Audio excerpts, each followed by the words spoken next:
Good morning, everybody, and welcome. This is Panama Bartholomew with the Building Decarbonization Coalition, and welcome to BDC Presents. Today we have a fantastic speaker for our webinar series, Scott Blunk from the Sacramento Municipal Utility District.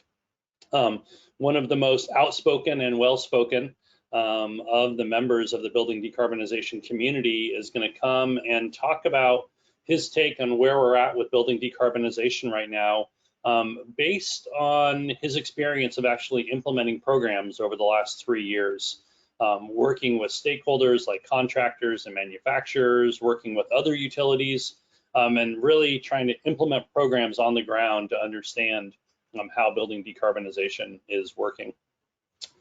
So for a little bit of background about the Building Decarbonization Coalition, for those of you that are new to this webinar series, the BDC is a coalition of utilities, manufacturers of heating equipment, the design and construction community, local governments, and NGOs, all working together to eliminate emissions from the built environment. In 2019, we released a roadmap for California, looking at what California needs to do to completely eliminate emissions from its building stock.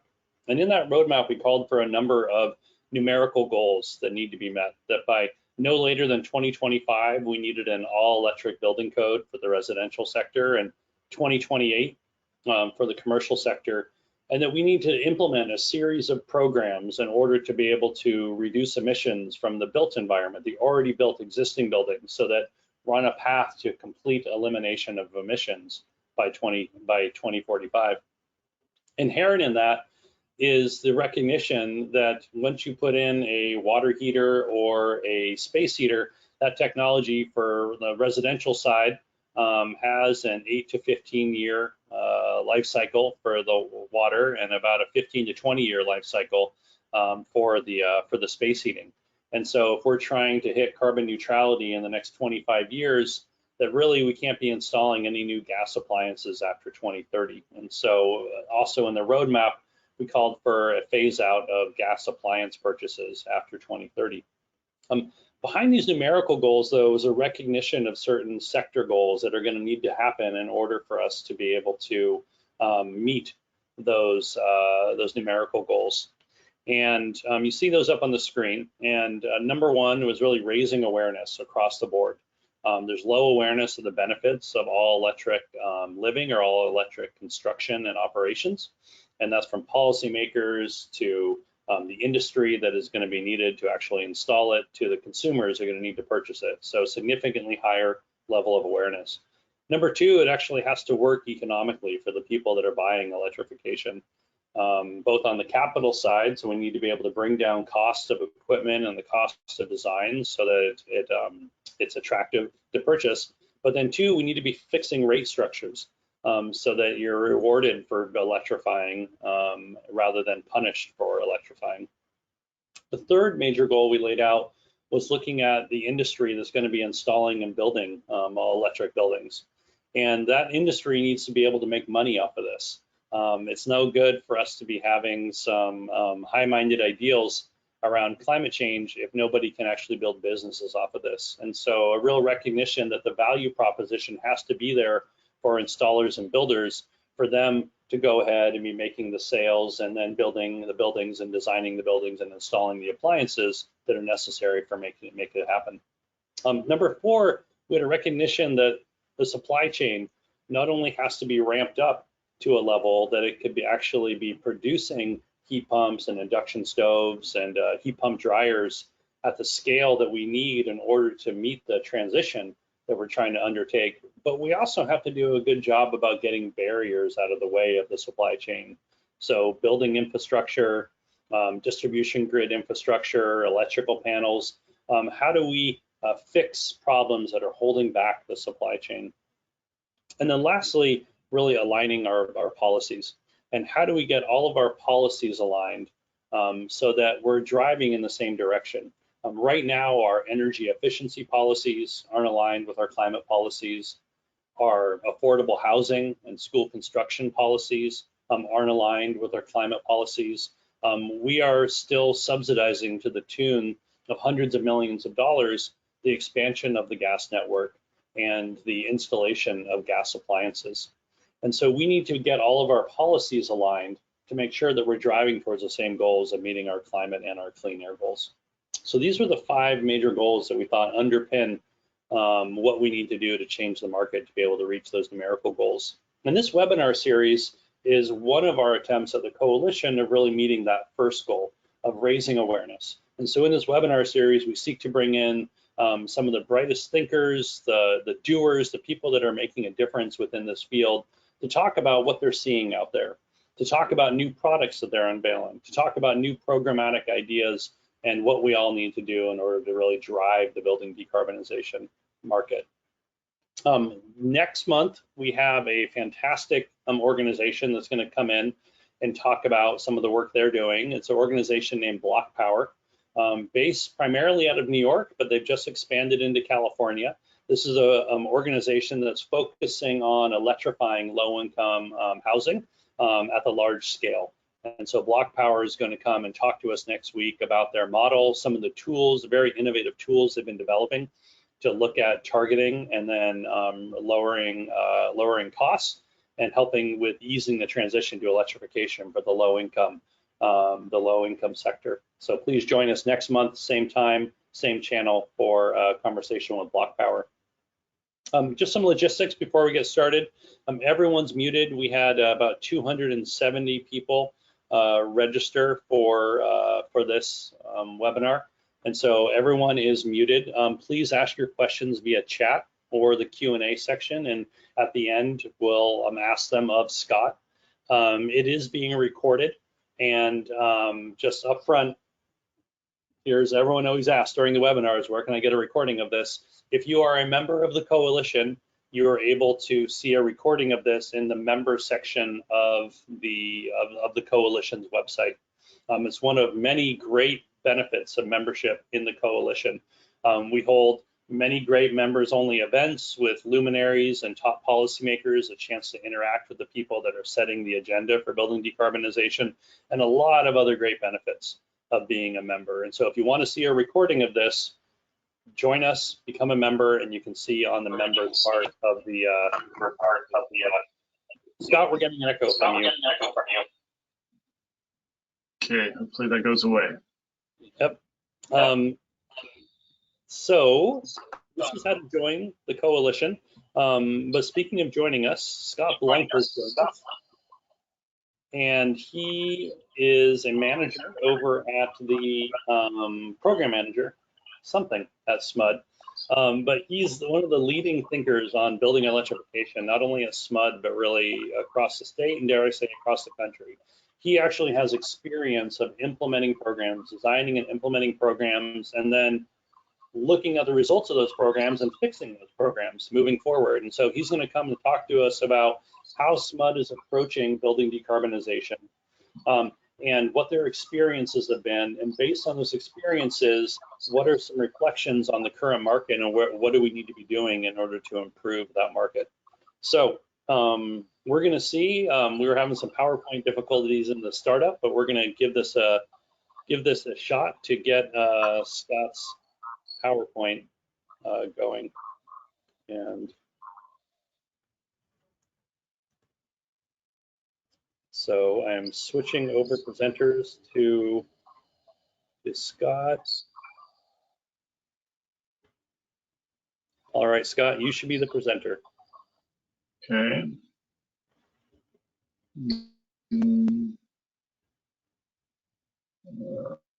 Okay. So let's try this. I think you can see my monitor now and put it in.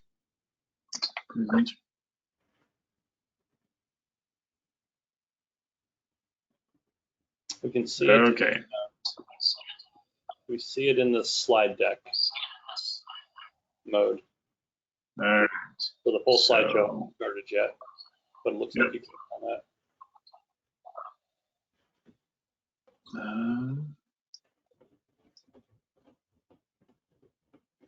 Okay, I think we're gonna have to go with that because we had this problem earlier today and I don't even see one of the screens to shift it.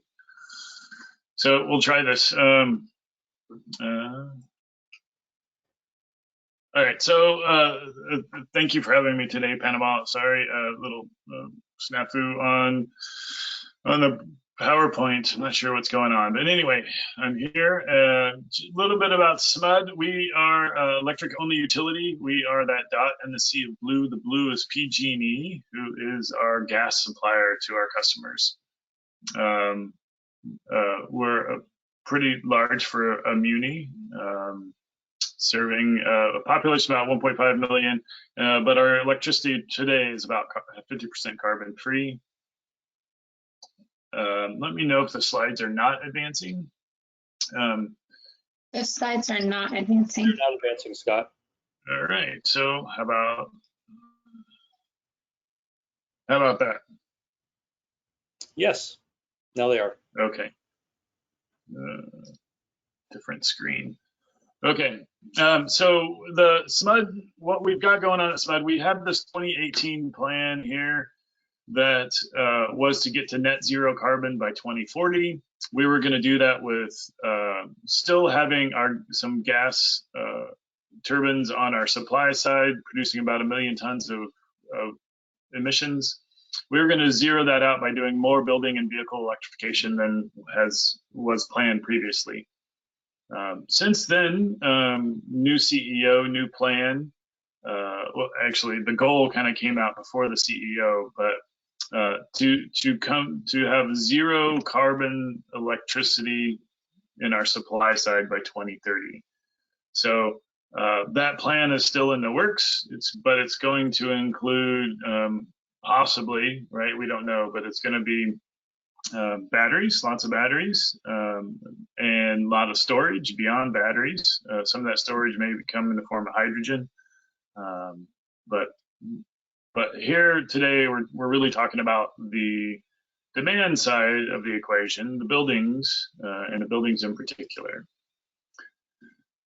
And hopefully to most of this crowd, this is nothing new, decarbonization and why we're doing it. But I just like to keep it up there as a reminder because, yeah, just to get us all on the same foot. So decarbonization is energy efficiency. It's clean, it's healthy, and it's safe. And we think this is the way that society needs to be moving. So we're moving there fast. And, one of the first things, decarbonization is energy efficiency. We called at SMUD what we've done for the last 20 years energy efficiency, when in reality, it was really only electrical efficiency. We didn't do any gas efficiency. But the main tenets of EE has always been electrical efficiency and gas efficiency. And we really brought this along, the whole concept along as electrification efficiency, mainly to get our, the old guard of who have been running our EE programs on board. I think in the beginning, it felt like electrification was a competition to EE, and we think it's a complement to EE.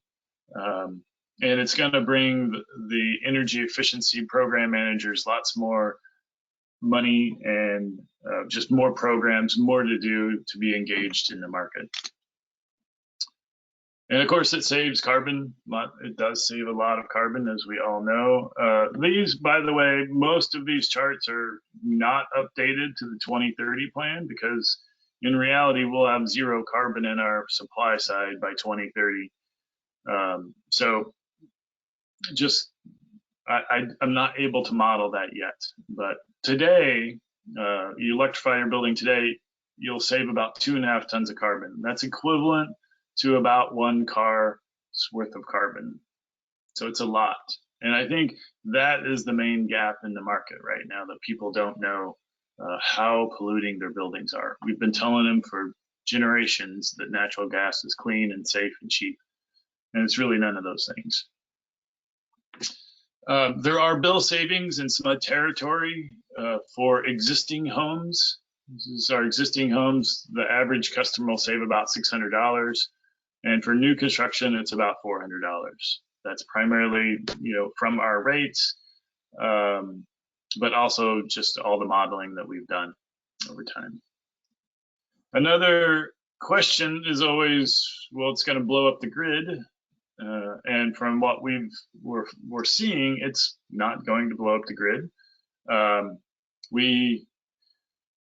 this chart, there's two lines. The blue is the wintertime electrical use, and these two are summertime. So this is a retrofit of a house that had a gas furnace and switched to a heat pump.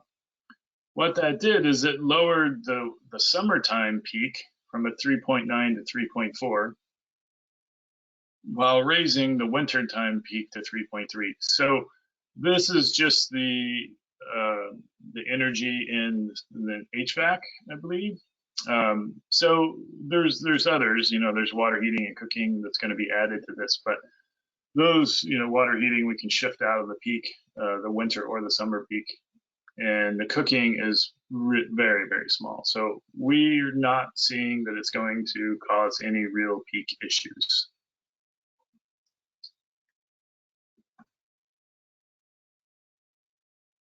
Kind of what's been going on at SMUD the last few years. In 2018, we started claiming electrification as electrical savings in our EE reporting. So we converted the gas savings to kilowatt hours and we reported that. And our conversion, we did it on a carbon basis. And then in 2018-19, we set all of our incentives based on the economic value to SMUD, and that's using a 24/7 365 modeling. So what that's saying is that it factors in the time dependence of when an appliance is running, not just how much it's going to run for an average year. And then in 2019, we created a marginal carbon calculator with the help of E3. And so we're able to see each measure in our portfolio and exactly how much carbon it will reduce, and it produces cost tests, which I'll talk about later, to see which ones are really the most beneficial to SMUD, which ones are most beneficial to society. And then in 2020, we were the first utility in the country, as far as I know anyway, to set carbon as our official target. So all of our EE programs have to hit a carbon target. We've in the process of kind of abandoning a kilowatt hour, it takes a little time for people to let go of that and to get used to how much carbon's in a water heater, how much carbon's in each measure. So but we are abandoning a kilowatt hour target. We're just focusing on carbon right now. So our cost effectiveness framework, the objective is really to achieve greenhouse gas reductions and really more appropriately carbon. We're not measuring all greenhouse gases. We're not looking at refrigerants. We're not looking at natural gas leaks in the system. We're really looking at just carbon. But we're to achieve the carbon reductions and market transformation to hit our goals. And we're doing that by annually maximize marginal lifetime carbon reductions of installed units. So it's carbon, but it's marginal carbon, and it's looking at it over the life of the measure. And then kind of two checks on that are a PAC test, which is kind of the participant cost test, or what our customer sees. And so the super part of both the PAC and the RIM take into account the carbon savings on the gas side and the expenses on the gas side. So we're pulling both of those into our PAC and RIM. And as all programs, we want to try to minimize the portfolio's cost to SMUD, and we're doing that on the super RIM basis. And again, super RIM essentially for this one is pulling in the carbon saved at the natural gas side. And our grid, where we're going and where we're at today, where we're going, right? So 2021, this is what our carbon intensity looks like on an hour and month basis. And, you know, and this just ties into, this is part of the calculator, right? We have to know, match this with when each piece of appliance is operating to come up with the annual carbon intensity as it varies. But in 2030, by 2030, this should all be green. There'll be no carbon produced anymore on our grid, which may be a problem running programs with the carbon metric. But we got 9 years, 10 years or so before, well, we can still use the carbon metric to get there. Where the carbon is, kind of avoided carbon pollution. I don't like to use the word emissions because I think it kind of soft sells what it is. It's really just pollution. So a couple of EE measures up here: whole house fan, 0.5 ton of carbon, and this is the sum of all carbon savings over the life of the measure. So that's how this is displayed for all of these. 0.4 tons. AC has more carbon savings, you know, and really it's because it's operating in the most carbon intensive periods of our day, typically. And then, but the big one's water heating and space heating. And so this is when we switch from, these are gas to electric conversions. We're getting 11.6 and 27.1 on those gas to electric conversions, right? Those are where all the carbon is really found. Induction, there's a little bit of savings, but it's pretty small. By 2030, the EE measures go to 0, and so that just means that the water heating and space heating have even more carbon savings, and that's because you're no longer subtracting out carbon produced in the electricity when you're running the appliances. So yeah, pollution reduction from E0 by 2030. For electrification, it's the full value of gas. So by 2030, you know, all the carbon that we're going to be saving is just from elimination of gas. And from, you know, as a gut check anyway, a therm of gas is worth between about $5 to $15 in incentives. That's where our incentives are right now. The appliances that are going to be harder to turn are going to be closer to that $15 range. Maybe like large office buildings, we're going to be paying, you know, closer to that $15, but at least in the early days, without some other market intervention. So what's happening locally? Sacramento City has an ordinance that's going to require all low-rise construction to be all electric starting in January 1st, 2023, or at least that's the proposal that's moving forward right now. And then medium and high-rise would be by 2026. There is a Planning and Design Commission meeting tonight at February 11th. That's today, tonight at 5:30. Your support would be appreciated, greatly appreciated. The Sacramento, the county that we're in, Sacramento County, they also, their climate action plan has is working toward, or right now, the draft of it had all single family residential to be all electric. Same starting date, 2023. So inside SMUD, low income electrification, what we're doing there. Our goal is to electrify 100% of all low income by 2040. That's 5 years ahead of the general population. There's 85,000 customers, 50,000 single family homes. We started that about 1.5 years ago, 2019. And so far we've electrified about 1,000 gas appliances. And when we go into these buildings, our goal is to electrify every single end use in there. Regardless of age, condition of the appliance, it doesn't matter. We want one touch, go in and replace it. There have been a few exceptions where it just couldn't happen or something at that time. But overall, we're going into one touch, electrify everything when we go in. And I'll talk a little bit about what that's costing us later on.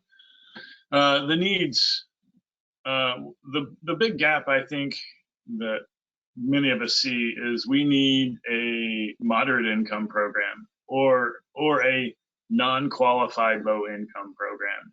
You know, for the people who don't qualify technically as low income but need our help and can't afford to pay the full price. So maybe that's a financing mechanism, but we need some help there. Maybe some of the help can just come in the forms of money from health institutions and stuff.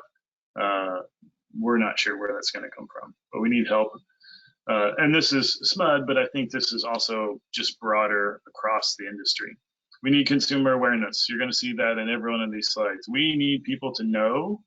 I think people know that pollution comes from the power plant that's producing their electricity, and I think they know pollution comes from their cars. I don't think they realize what's coming from their stove or their water heater. So we really need to raise public awareness. We need clear policy and policy coordination from the CEC, the CPUC, state and local governments. We need leadership there to say this is what we're doing and how it's going to happen. And we need contractors to get on board. In our new residential electric or new construction residential, the goal is 100% electric by 2026. That's assuming some state codes and policies come into effect. So the 2025 code is an all electric code, but that's what we're hoping for. But right now there's $5,000 incentive for single family and $1,750 for multifamily. We've done about 400 new single family and about 20 multifamily to date in the last several years, and we've got some of the top builders in the program, 2,400 in the queue, and kind of the same needs in this market. When we talk to the builders, what I hear is, even if they're okay with it, the people that are coming in buying their homes just don't know anything about electrification or why they even want it or why they should want it. So we want them asking for it.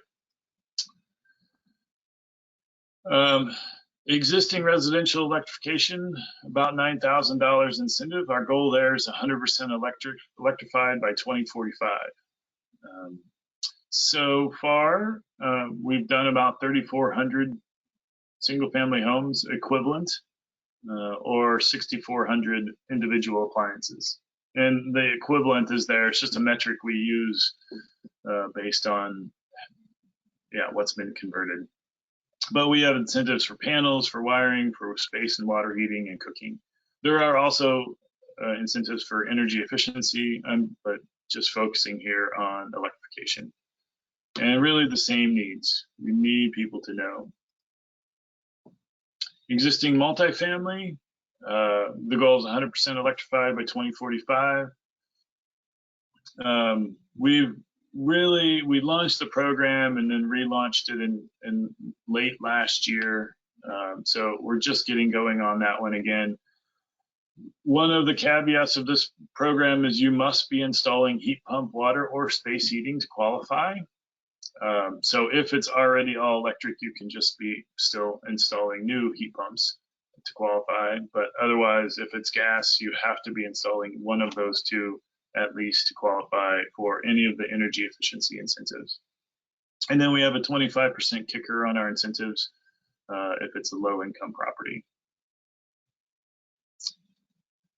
And then, the other need here that's kind of new is we need, I put it down as familiarity with central heat pump water heating, but we need more knowledge. We need more technical guidance. We need, I think many of you may already know, but central heat pump water heating it's going to be a barrier to electrify anything, whether it's new construction or existing.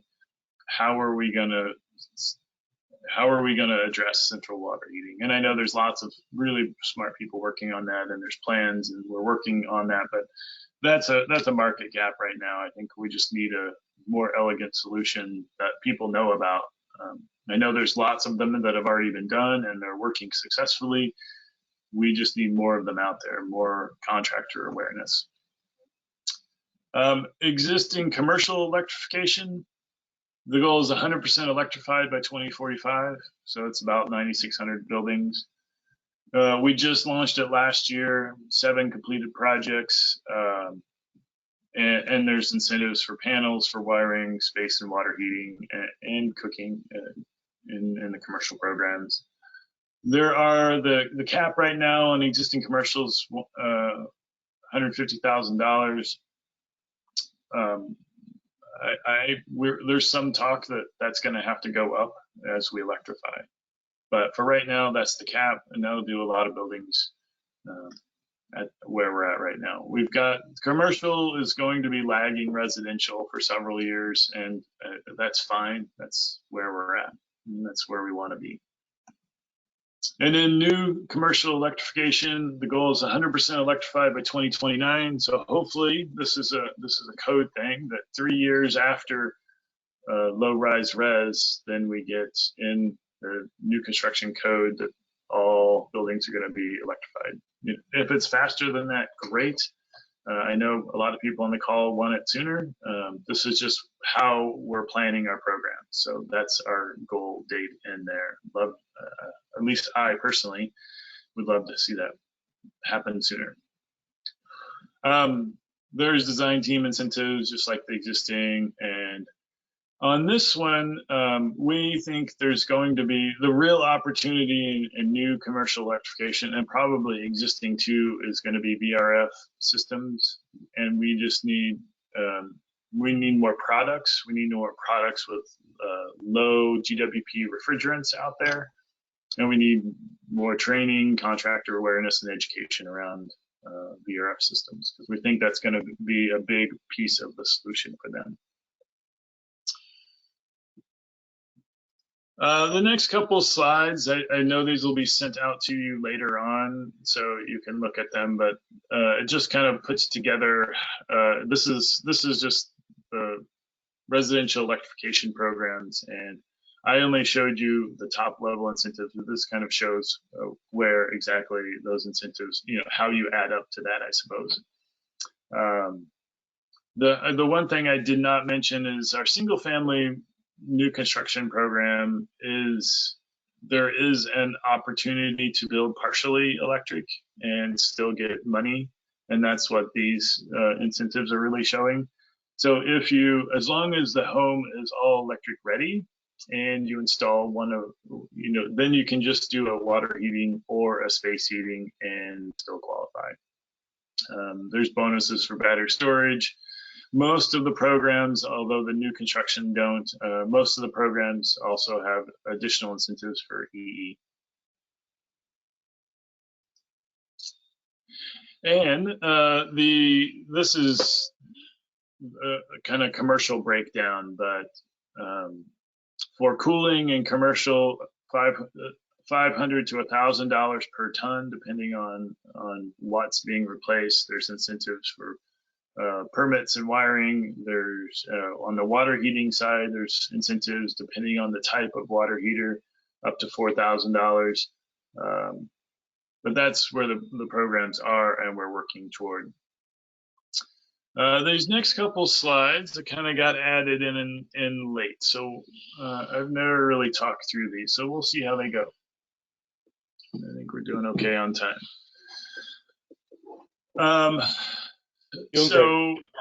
Okay, these top 3 are market rate. These are electrification measures. So only looking at a heat pump water heater that's being converted from gas. The SMUD incentives, we've got the lifetime carbon savings in this row. And then just dividing these two, what's the dollars per ton? And then looking at it from a super RIM perspective.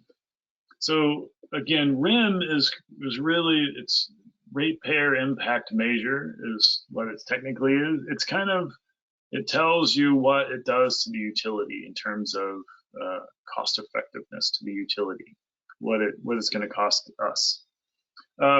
So just looking at each one of these in 2021, this is the cost effectiveness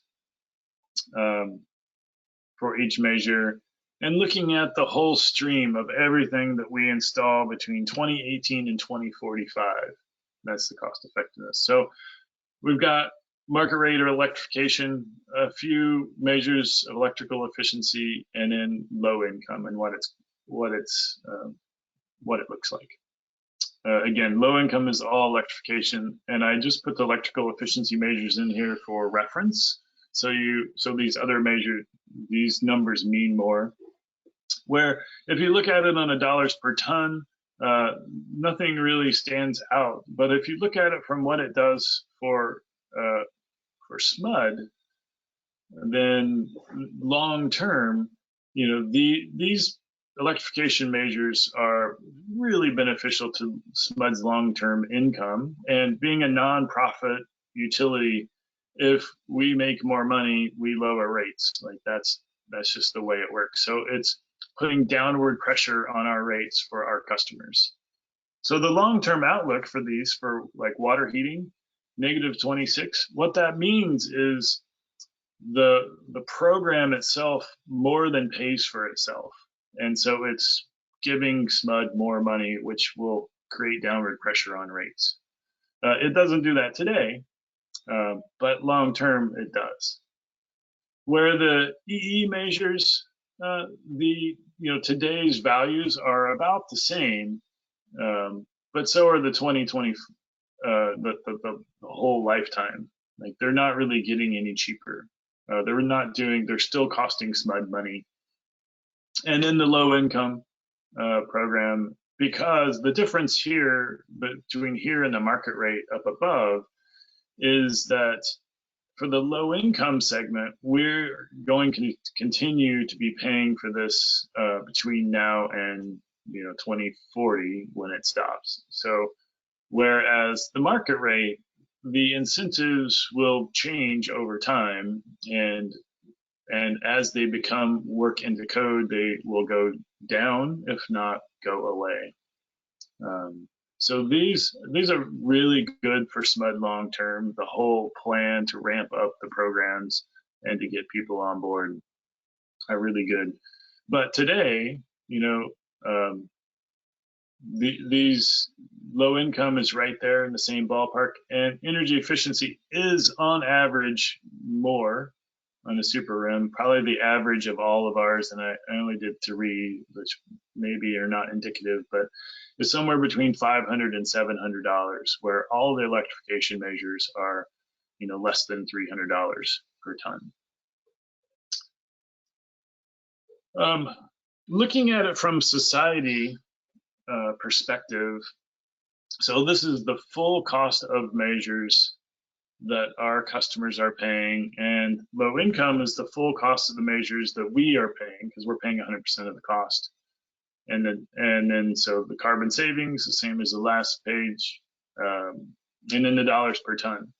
So what's really interesting is right now, the cheapest thing we could be doing is low income from a society's perspective, just paying all of the expense to go in and electrify low income. That's the cheapest thing to do right now. Now, that doesn't necessarily transform the market, which is what we need. Like we need contractors on board. We need this happening. And the reason why it's so much less expensive is, SMUD is negotiating these contracts up front, and we're doing it for a large number of customers. So the cost goes down. So I don't want to say we should put all of our money in low income, because we still need to transform the market rate. And long-term market rate is going to save, will increase revenue to SMUD, which will decrease rates, which will save our customers money. So a little bit of balance there, but I think it's pretty interesting what it looks like right now. So those rates, this is cost and cost effectiveness. So this is water heating, 50-gallon gas to electric heat pump water heaters, total project cost. So that's labor and materials to convert. And what we've seen, the orange line here is the average or the cost over time. The blue is the number of units installed. So this blue line, we lowered the incentive, or the dash line, and we lowered the incentives, but we also, that's COVID hit at that same time. So a few different things going on, I suppose. But what we're seeing is prices are declining. The average for, since the program has been running, is $4,200. The most current kind of the 2020 price, I think, was about $3,800. And again, this is the market rate price. So about $3,800 market rate in 2020. And then for the conversion of space heating and cooling, or space heating, I suppose, you get cooling for free if you convert your gas water heater or gas space heater. This is the gas to electric conversions. Now here, this program hadn't run as long, and so we don't have as much data. That the unit counts are much smaller, so more margin for error in these. But what we're seeing on a cost per ton, a split package or split system, $46, $47 per ton. You know, the average is what, 3.5, 4 tons in our area. So, and the interesting thing, and again, there's small numbers, so the data may be skewed a little bit, but if you look at this is electric to electric, the cost for electric to electric is essentially the same as it is going from gas to electric. For all of these, I mean, that's a $400 difference, $500 difference, $400, but they're really close, which maybe that's the influence of our incentives, making that gas to electric less expensive. We hope so, right? We want it to be no more expensive, or hopefully less expensive to convert to gas, or convert to electric in these. All right, state of the market. Yes, that's a blank slide. I didn't really have time to put something in there, so I thought I'd ad lib a little bit. For SMUD, the state of the market, we're the program, people are moving in the right direction. We're getting good uptake. The contractors are getting more comfortable installing these units. I wouldn't necessarily say the contractors are on board.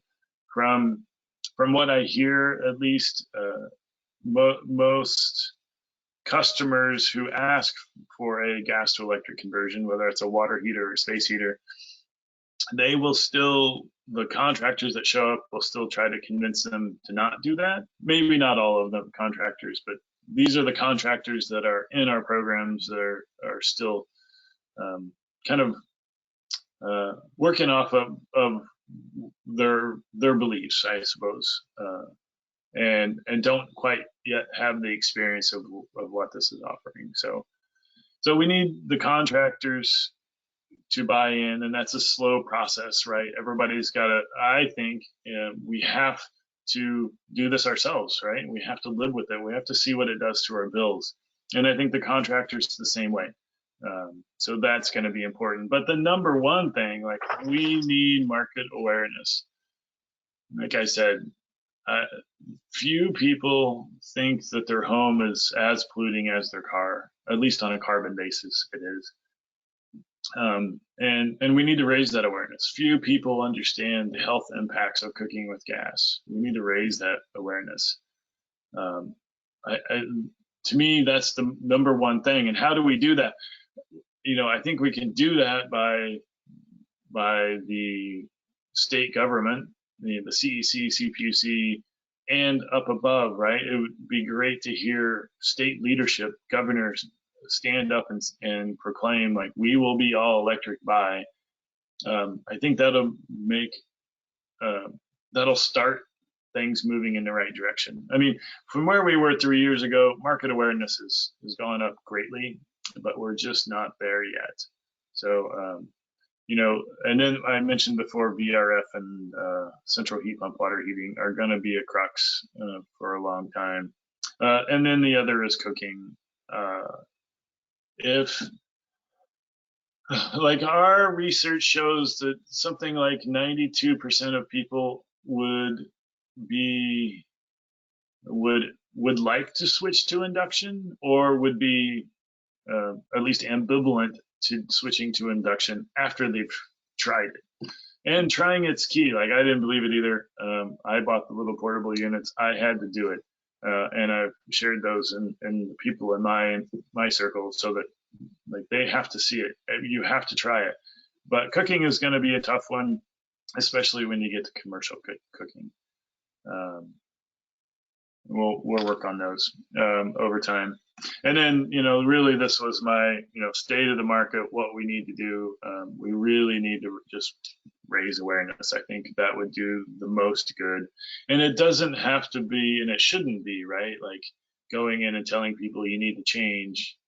It's just about raising awareness in terms of where the pollution's coming from, where the health impacts are coming from.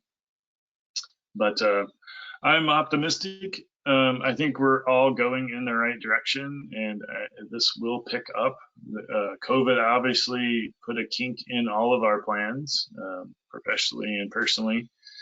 And I'm hoping, there's going to be so many impacts. There's always multiple competing priorities in governments, but hopefully this one can move up the chain of priorities, because really the first thing we need new construction to be all electric. That's a great signal, but without that, like, we really can't get going on the elephant in the room, which is going to be existing buildings, those are always going to be the hard ones, and we need to do more work on those. And with that, I'll stop and hand it back over to Panama for questions. That was great, Scott. That's exactly what we were looking for from you. And I think, as everyone saw, Scott's got probably some of the deepest experience now in our very young movement of actually implementing these programs, and to actually be getting program results coming back out is fantastic.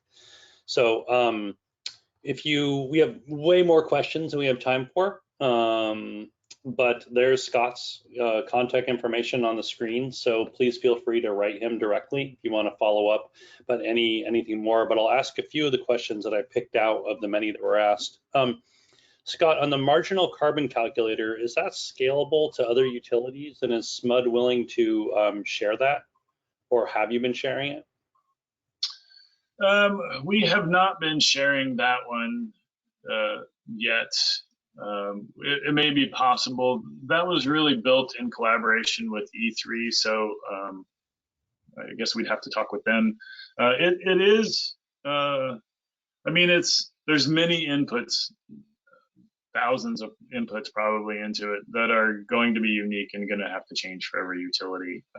But they're all inputs that you should know if you don't know already. And that's stuff like, how many kilowatt hours or therms are used in your territory?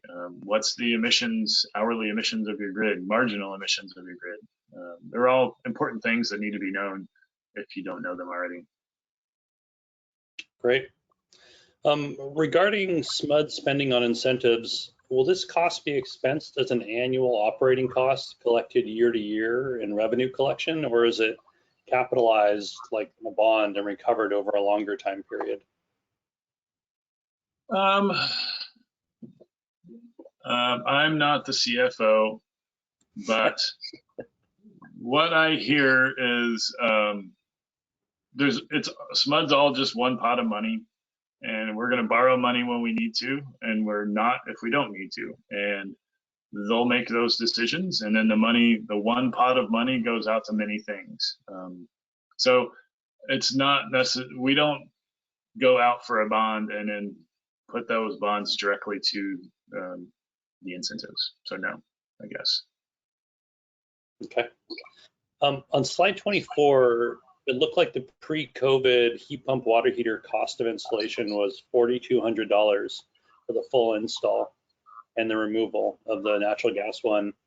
Any predictions on where you think that cost will be in 2024? Less. It'll be less. Well, you know, it's just so interesting. If low income, if we can do the same job for $2,200 in low income, then today, then that's what we're shooting for in the market rate programs. Hopefully, it can be, you know, in a couple of years down around 3,500 or less. But yeah, I don't know. No crystal ball. How do you guys at SMUD deal with messaging around the power safety, the public safety power shutoffs and flex alerts? I mean, you know, you guys aren't doing the PSPSs like the IOUs, but this must come up a lot. And, you know, how do you guys message around that? Yeah, well, the first thing is we've never in our history had a public safety power shutoff. So, and even the flex alert, you know, last summer when there was kind of brownouts across the state, we had excess generation that we were giving to other utilities. So that wasn't an issue in our territory. However, it is a broader issue, right, around California and probably the country. And, you know, I guess the main messaging, especially when you're talking about new construction, is if the electricity goes out, you no longer have hot water and you no longer have space heating, even if you have gas, right? Because all the gas appliances need electricity to keep gas appliances from doing bad things to us, leaking carbon monoxide and catching on fire. So the safety equipment on the electrical safety equipment will keep the gas appliances from operating. The only thing you could do is cook. And that's not trivial, I suppose, but it's not as big a deal as people think. If your home is all electric, what you will have is a heat pump water heater that's not working, but has 50 to 65 gallons of fresh, drinkable hot water that will probably ride you through most PSPSs. But it's still a touchy subject, right? Long term, maybe everyone's going to have a battery and we can ride out intermittent power outages.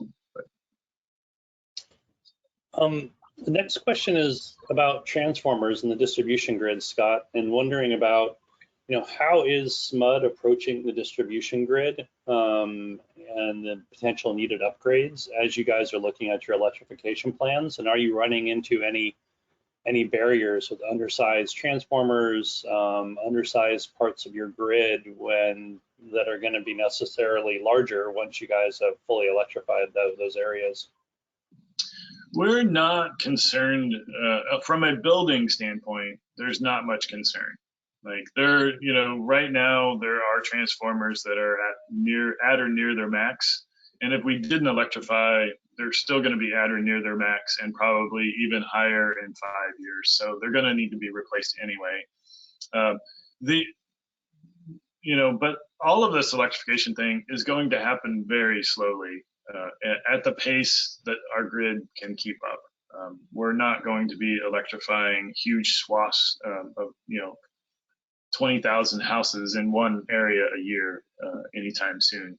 So the grid is very comfortable with where we're at. They feel confident that we can handle it and will not be an issue. I mean, we are doing some specific analysis on transformers and trying to forecast where the issues will be. But right now, our grid people are super comfortable with where we're at now. The bigger problem is going to be stacking building electrification with EVs, and EVs will be the larger issue, hopefully. And I'm not an EV person, but EVs will help be part of the solution as much as part of the problem, as the two-way they can supply power as well as take power from the grid in the future. Great.